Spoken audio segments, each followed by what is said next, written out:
우리 국민 10명 가운데 6명 이상이 1차 접종을 마치면서 방역당국은 이번 주 안에 국민 70% 1차 접종 목표를 달성할 것으로 전망했습니다. 이런 가운데 지역 간 이동이 많아지는 추석 연휴를 앞두고 오늘부터 2주 동안 특별 방역 대책이 시행됩니다. 자세한 내용 예방접종센터 나가 있는 취재기자 연결해서 알아보겠습니다. 황보혜경 기자.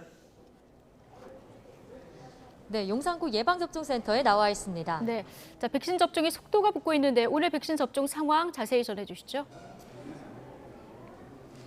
네, 이곳 예방백신접종센터에선 1시간 전쯤 오후 접종을 시작했습니다.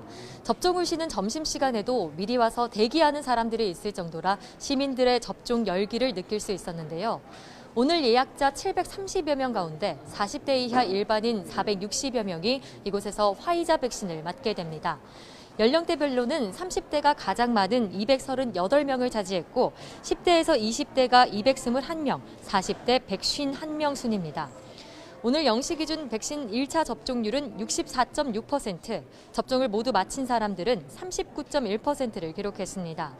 방역당국은 추석 전 국민 70% 1차 접종 완료 목표가 이번 주 내에 달성할 것으로 보인다고 밝혔습니다.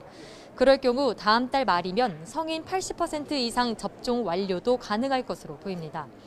방역당국은 백신 접종 속도를 높이기 위해 1, 2차 접종 간격을 단축할 계획인데요.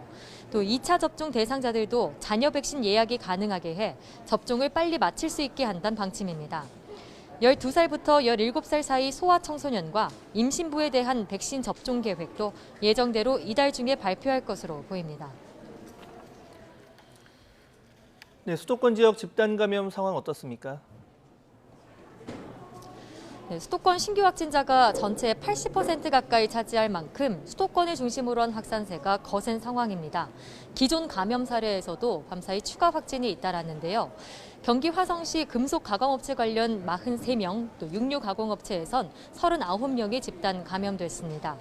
송파구 가락시장에선 지난 2일 이후 확진자가 계속 늘면서 114명이 집단 감염됐고 양천구 전화영업업체에선 11명이 추가로 양성 판정을 받으며 80명이 넘는 확진자가 나왔습니다. 동대문구 직장에선 10명, 종로구 병원과 관련해선 12명이 확진됐습니다.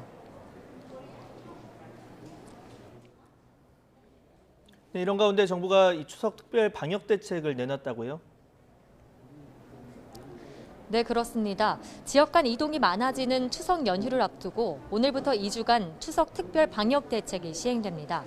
우선 전국에 있는 모든 요양병원과 요양시설에선 방문 면회가 가능한데 환자와 면회객 모두 백신 접종 후 2주가 지난 상태여야 합니다.